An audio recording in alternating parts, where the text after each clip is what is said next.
ನಿನ್ನೆ ಮಾನ್ಯ ಮುಖ್ಯಮಂತ್ರಿ ಶ್ರೀ ಸಿದ್ದರಾಮಯ್ಯನವರು ಅವರು ಹಣಕಾಸು ಖಾತೆ ಸಚಿವರಾಗಿ ಉಪಮುಖ್ಯಮಂತ್ರಿಯಾಗಿ ಮುಖ್ಯಮಂತ್ರಿಯಾಗಿ ದಾಖಲೆಯ 16ನೇ ಬಜೆಟ್ನ ಮಂಡಿಸಿದ್ದಾರೆ. ಅವರ ಬಜೆಟ್ಟು ಕೂಡ ಒಂದು ದಾಖಲೆ. ಇನ್ನೊಂದು ದಾಖಲೆ ಅದನ್ನು ಅವರು ಸ್ವತಃ ಹೇಳ್ಕೊಂಡಿದ್ದಾರೆ 16ನೇ ಬಜೆಟ್ ಅಂತ. ಗೊತ್ತಿರೋ ದಾಖಲೆ ಅದು. ಜನರಿಗೆ ಗೊತ್ತಾಗಬೇಕಾಗಿರೋ ದಾಖಲೆ ಏನು ಅಂದರೆ, ಅತಿ ಹೆಚ್ಚು ಸಾಲ ಮಾಡಿದ ಕೀರ್ತಿಯು ಮಾನ್ಯ ಮುಖ್ಯಮಂತ್ರಿ ಸಿದ್ದರಾಮಯ್ಯನವರಿಗೆ ಸಲ್ಲುತ್ತೆ. ಇದುವರೆಗೂ ಎಷ್ಟು ಜನ ಮುಖ್ಯಮಂತ್ರಿಗಳು ಸಾಲ ಮಾಡಿದಾರೋ ಅವರೆಲ್ಲರ ಸಾಲದ ಒಟ್ಟು ಮೊತ್ತಕ್ಕಿಂತ ಜಾಸ್ತಿ ಸಾಲವನ್ನು ಒಬ್ಬರೇ ಮುಖ್ಯಮಂತ್ರಿ ಮಾಡಿದ್ದಾರೆ, ಅದು ಸಿದ್ದರಾಮಯ್ಯನವರು. ಕರ್ನಾಟಕ ದಾಖಲೆ ಅದು. ಸುಮಾರು 4 ಲಕ್ಷ ಕೋಟಿಗೂ ಹೆಚ್ಚು ಸಾಲವನ್ನು ಅವರೊಬ್ಬರೇ ಮಾಡಿದ್ದಾರೆ. ಈ ಬಾರಿ ಬಜೆಟ್ನಲ್ಲೂ ಬಜೆಟ್ನ ಪ್ರತಿಶತ 27% ಆದಾಯ ಎಲ್ಲಿಂದ ಬರುತ್ತೆ ಅಂತ ಹೇಳಿದ್ರೆ, ಅವ್ರು ಹೇಳಿರೋದು ಸಾಲದಿಂದ 27%, 19% ಅಬ್ಕಾರಿಯಿಂದ ಬಂದರೆ ಸಾಲದಿಂದ 27%. ಇದು ಸಾಲವೂ ಕೂಡ ಅವ್ರದ್ದೊಂದು ದಾಖಲೆ. ಈ ಬಾರಿಯ ಸಾಲ 1,16,170 ಕೋಟಿ. ಅಂದರೆ ಕಳೆದ ಬಾರಿಯ ಬಜೆಟ್ ಘೋಷಣೆಗಿಂತ 9,500 ಕೋಟಿ ರೂಪಾಯಿ ತೆರಿಗೆ ಸಂಗ್ರಹ ಕಡಿಮೆ ಆಗುತ್ತೆ ಅಂತ ಅವರು ಅಂದಾಜು ಮಾಡಿದ್ದಾರೆ.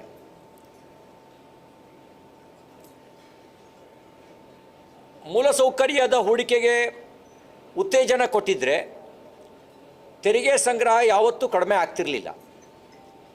ಬೆಲೆ ಏರಿಕೆಯ ನಂತರವೂ ಕೂಡ ತೆರಿಗೆ ಸಂಗ್ರಹ ಕಡಿಮೆ ಆಗಿದೆ ಅಂತ ಹೇಳಿದ್ರೆ ಭಾಳ ಗಂಭೀರವಾಗಿ ಆಲೋಚನೆ ಮಾಡಬೇಕು. ಕಳೆದ ವರ್ಷ 3,22,000 ಕೋಟಿ ರೂಪಾಯಿನ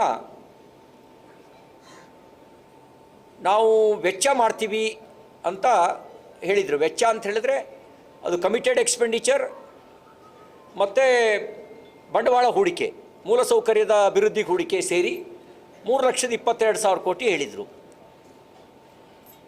ಇದುವರೆಗೂ ಖರ್ಚಾಗಿರೋದು ಕೇವಲ 1,75,000 ಕೋಟಿ. ಮಾರ್ಚ್ 31ಕ್ಕೆ 23 ದಿನ ಇದೆ. 23 ದಿನದಲ್ಲಿ 1,46,000 ಕೋಟಿ ಖರ್ಚು ಮಾಡೋಕ್ಕೆ ಸಾಧ್ಯನಾ? ನಾನು ಅವರಿಗೆ ಕೇಳ್ತಿರುವಂಥ ಪ್ರಶ್ನೆ, ನೀವು ಇದುವರೆಗೂ ಖರ್ಚು ಮಾಡಿರೋದು ಬಜೆಟ್ನಲ್ಲಿ ಘೋಷಣೆ ಆಗಿದ ಪ್ರತಿಶತ 55% ಖರ್ಚು ಮಾಡಿದ್ದೀರಿ. ಇನ್ನು ಒಂದು ತಿಂಗಳಲ್ಲಿ ಪ್ರತಿಶತ 45 ಖರ್ಚು ಮಾಡೋಕ್ಕೆ ಸಾಧ್ಯನಾ? ಆಮೇಲೆ ಇವರು ಬಂದ ಮೇಲೆ ಯಾವ್ಯಾವ ಬೆಲೆ ಏರಿಸಿದ್ರು? ಆಸ್ತಿ ನೋಂದಣಿ ಶುಲ್ಕ 600% ಏರಿಕೆ ಮಾಡಿದ್ರು. ಪ್ರಾಪರ್ಟಿ ಗೈಡೆನ್ಸ್ ವ್ಯಾಲ್ಯೂ ಅಂದರೆ ಆಸ್ತಿ ಮಾರ್ಗದರ್ಶನ ಮೌಲ್ಯ 30% ಹೆಚ್ಚಳ ಮಾಡಿದ್ರು. ವಾಹನ ನೋಂದಣಿ ಶುಲ್ಕ 10% ಹೆಚ್ಚಳ ಮಾಡಿದ್ರು. ಆಸ್ಪತ್ರೆ ಸೇವಾ ಶುಲ್ಕ, ಹಾಸ್ಪಿಟ್ಲು ಬಿಡಲಿಲ್ಲ ಇವರು, ಅದು ಸರ್ವಿಸ್ ಸೆಕ್ಟ್ರು. ಇಲ್ಲೆಲ್ಲ ರವಿ ಪಾಟೀಲ್ ಇದ್ರಲ್ಲ, ಸರ್ವಿಸ್ ಸೆಕ್ಟ್ರು, ಅಲ್ಲಿಗೂ 5% ಸೆಸ್ ಹಾಕಿದ್ದಾರೆ. ಸರ್ಕಾರಿ ಕಾಲೇಜಿಗೂ 10% ಸೆಸ್ ಜಾಸ್ತಿ ಮಾಡಿದ್ರು ಶುಲ್ಕ.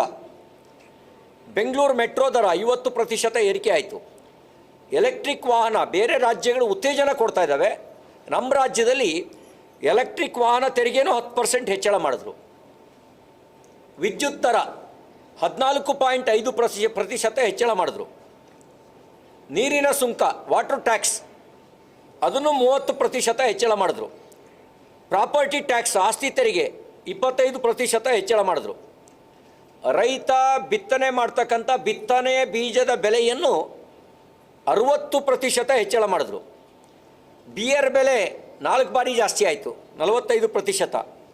ಹಾಲಿನ ಬೆಲೆ 15% ಹೆಚ್ಚು ಮಾಡಿದ್ರು. ಮತ್ತೂ ಹೆಚ್ಚು ಮಾಡ್ತೀವಿ ಅಂತ ಹೇಳ್ತಾ ಇದ್ದಾರೆ. ಮತ್ತು 5 ರೂಪಾಯಿ ಫರ್ ಲೀಟರ್ ಹೆಚ್ಚು ಮಾಡ್ತೀವಿ ಅಂತ ಹೇಳ್ತಾ ಇದ್ದಾರೆ. ಪೆಟ್ರೋಲ್ ಡೀಸೆಲ್ ಮೇಲೆ 3 ರೂಪಾಯಿ ಸೆಸ್ ಹಾಕಿದರು. ಇಷ್ಟೆಲ್ಲ ಆದ ನಂತರವೂ ಕೂಡ 10,000 ಕೋಟಿ ತೆರಿಗೆ ಸಂಗ್ರಹದಲ್ಲಿ ಕೋತ. ಇಷ್ಟೆಲ್ಲ ತೆರಿಗೆ ಏರಿಸಿದ ನಂತರನೂ ನಾನು ಮುಖ್ಯಮಂತ್ರಿಗಳಿಗೆ ಕೇಳೋಕೆ ಬಯಸೋದು, ಸಾಲ ಮಾಡಿ ತುಪ್ಪ ತಿನ್ನಬೇಕು ಅನ್ನೋದು ಚಾರುವಾಕ ನೀತಿಯಾಗಿತ್ತು. ನೀವು ಸಾಲ ಮಾಡಿದ್ದೀರಿ, ತುಪ್ಪ ಯಾರಿಗೆ ಕೊಟ್ಟಿದ್ದೀರಿ? ಬೆಲೆ ಏರಿಕೆ ಬರೆಯನ್ನು ಎಲ್ಲರ ಮೇಲೂ ಹೇರಿದ್ದೀರಿ, ತುಪ್ಪ ಯಾರು ತಿಂತಾ ಇದ್ದಾರೆ ನಿಮ್ಮ ಸರ್ಕಾರದಲ್ಲಿ? ಸಾಲ ಏರಿಕೆ ಆಗ್ತಾ ಇದೆ, ತುಪ್ಪ ಯಾರು ತಿಂತಾ ಇದ್ದಾರೆ? ಭಾಳ ಗಂಭೀರವಾಗಿ ಆಲೋಚಿಸಬೇಕಾಗಿರೋದು. ಕಮಿಟೆಡ್ ಎಕ್ಸ್ಪೆಂಡಿಚರು, ಬದ್ಧತಾ ವೆಚ್ಚ 250 ಅಂದರೆ 250 ಲಕ್ಷ ಕೋಟಿ ರೂಪಾಯಿ ಏರಿಕೆಯಾಗಿದೆ. ಅಂದರೆ 2.5 ಲಕ್ಷ ಕೋಟಿ ರೂಪಾಯಿಗೂ ಹೆಚ್ಚಿಗೆ ಆಗಿದೆ. 2.5 ಲಕ್ಷ, 250 ಲಕ್ಷ, 2.5 ಲಕ್ಷ ಕೋಟಿ ರೂಪಾಯಿಗೂ ಹೆಚ್ಚಳ ಆಗಿದೆ ಬದ್ಧತಾ ವೆಚ್ಚ. ಇದನ್ನು ಯಾವ ಆರ್ಥಿಕ ತಜ್ಞರು ಸಮರ್ಥನೆ ಮಾಡಲಿಕ್ಕಾಗತ್ತೆ? ಇನ್ನು ಈ ಬಾರಿ ಬಜೆಟ್ನಲ್ಲಿ ಕೆಲವರಿಗೆ ಖುಷಿಯಾಗಿದೆ. ನಾನು AICC ಅಧ್ಯಕ್ಷರಿಗೆ ಮತ್ತು KPCC ಅಧ್ಯಕ್ಷರಿಗೆ ಪ್ರಶ್ನೆ ಮಾಡಲಿಕ್ಕೆ ಬಯಸ್ತೇನೆ, ಇದು ಕಾಂಗ್ರೆಸ್ ಬಜೆಟ್ಟೋ ಮುಸ್ಲಿಂ ಲೀಗ್ ಬಜೆಟ್ಟೋ?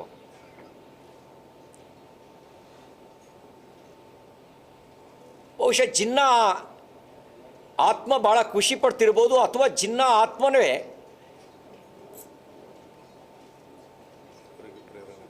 ಇವರಿಗೆ ಪ್ರಚೋದನೆ ಕೊಟ್ಟಿರ್ಬೋದು ಅಂತ ಅನಿಸುತ್ತೆ ಸಿದ್ದರಾಮಯ್ಯನವರಿಗೆ. ಯಾಕೆಂದರೆ ನೋಡಿ, ಸರ್ಕಾರಿ ಗುತ್ತಿಗೆಯಲ್ಲಿ ಮೀಸಲಾತಿ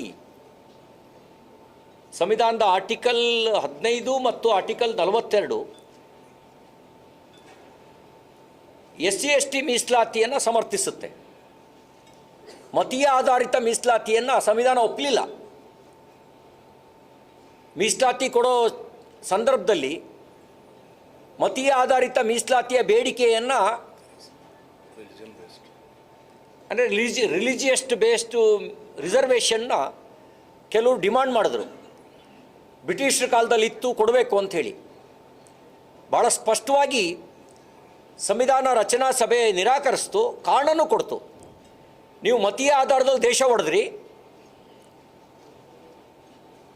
ನಿಮ್ಮ ಜೊತೆ ಹೊಂದಾಣಿಕೆ ಮಾಡ್ಕೊಂಡು ಬದುಕೋಕ್ಕಾಗಲ್ಲ ಅಂತ ಬೇರೆ ದೇಶ ತಗೊಂಡ್ರಿ, ಮತ್ತೆ ಮತೀಯ ಆಧಾರದ ಮೀಸಲಾತಿ ಕೇಳ್ತಾ ಇದ್ದೀರಿ ಅಂತ ಹೇಳಿದ್ರೆ ಅದು ಅರ್ಥಹೀನ ಅಂಥೇಳಿ ಭಾಳ ಸ್ಪಷ್ಟವಾಗಿ ನಿರಾಕರಿಸಿದರು. ಇವರು ವೋಟ್ ಬ್ಯಾಂಕ್ ರಾಜಕಾರಣಕ್ಕೆ ಮತ್ತೆ ಮತೀಯ ಆಧಾರಿತ ಮೀಸಲಾತಿ ಘೋಷಣೆ ಮಾಡಿ ಅದರ ಮುಂದುವರಿಕೆ ಭಾಗವಾಗಿ ಗುತ್ತಿಗೆದಾರರಲ್ಲೂ 2 ಕೋಟಿಯವರೆಗೆ ಸರ್ಕಾರಿ ಗುತ್ತಿಗೆಯಲ್ಲೂ ಮುಸಲ್ಮಾನರಿಗೆ ಮೀಸಲಾತಿ ಕೊಡಲಿಕ್ಕೆ ಘೋಷಣೆ ಮಾಡಿದ್ದಾರೆ. ಇದು ಕಾಂಗ್ರೆಸ್ನ ಕಮ್ಯುನಲ್ ಪೊಲಿಟಿಕ್ಸ್ನ ತೋರಿಸುತ್ತೆ, ಕೋಮುವಾದಿ ರಾಜಕಾರಣವನ್ನು ತೋರಿಸುತ್ತೆ. ಅದಕ್ಕೆ ನಾನು ಹೇಳಿದೆ, ಇದು ಮುಸ್ಲಿಂ ಲೀಗ್ ಬಜೆಟ್ಟೋ ಕಾಂಗ್ರೆಸ್ ಬಜೆಟ್ಟೋ ಅಂಥೇಳಿ. ಮುಸ್ಲಿಮರ ಸರಳ ಮದುವೆಗೆ 50,000. ಯಾಕೆ? ಓಟ್ ತಗೊಳ್ಬೇಕಾದ್ರೆ ಮಾತ್ರ ನಿಮಗೆ ಹಿಂದೂ ಬೇಕಾ? ನಾನು ಹಿಂದೂ ಅಲ್ವಾ ಅಂತ ಹೇಳ್ತಾ ಇದ್ರಿ. ನಾನು KPCC ಅಧ್ಯಕ್ಷರಿಗೆ ಕೇಳ್ತೀನಿ, ಹಿಂದುವಾಗಿ ಹುಟ್ಟಿದ್ದೀನಿ, ಹಿಂದುವಾಗಿ ಬದುಕ್ತಾ ಇದ್ದೀನಿ, ಹಿಂದುವಾಗಿ ಸಾಯ್ತೀನಿ ಅಂತ ಹೇಳಿದ್ರಿ. ನಿಮ್ಮ ಬಜೆಟ್ನಲ್ಲಿ ಎಲ್ಲಿ ಹಿಂದೂಗಳಿಗೆ? ವಕ್ಫ್ ಕಬರ್ಸ್ಥಾನಗಳ ಮೂಲ ಸೌಕರ್ಯಕ್ಕೆ 150 ಕೋಟಿ. ಅರೆ ಸ್ವಾಮಿ, ಎಷ್ಟೋ ಊರುಗಳಲ್ಲಿ ಸ್ಮಶಾನವೇ ಇಲ್ಲ, ಸಾರ್ವಜನಿಕ ಸ್ಮಶಾನವೇ ಇಲ್ಲ. ಮೊದಲು ಸ್ಮಶಾನ ಕೊಡ್ರಿ. ನೀವು ಕಬರ್ಸ್ಥಾನ್ ಕಾಂಪೌಂಡ್ ನಿರ್ಮಾಣಕ್ಕೆ 150 ಕೋಟಿ. ಅಂದರೆ ನಿಮಗೆ ಉಳಿದ ಸ್ಮಶಾನಗಳನ್ನು ರಕ್ಷಣೆ ಮಾಡಬೇಕು, ಕಾಂಪೌಂಡ್ ಕಟ್ಟಬೇಕು ಅಂತ ನಿಮಗೆ ಅನ್ನಿಸ್ಲಿಲ್ವಾ? ಮುಸ್ಲಿಮರ ಸಾಂಸ್ಕೃತಿಕ ಕಾರ್ಯಕ್ರಮಕ್ಕೆ 50 ಲಕ್ಷ. ಮುಸ್ಲಿಮರು ಅತಿ ಹೆಚ್ಚು ವಾಸಿಸುವ ಪ್ರದೇಶಗಳಲ್ಲಿ ITI ಸ್ಥಾಪನೆ. ಯಾಕೆ ಪಾಕಿಸ್ತಾನ ಕೊಟ್ಟು ಸಾಕಾಗಿಲ್ವಾ? KEA ಅಡಿಯಲ್ಲಿ ಮುಸ್ಲಿಂ ವಿದ್ಯಾರ್ಥಿಗಳಿಗೆ 50% ಶುಲ್ಕ ಕಡಿತ.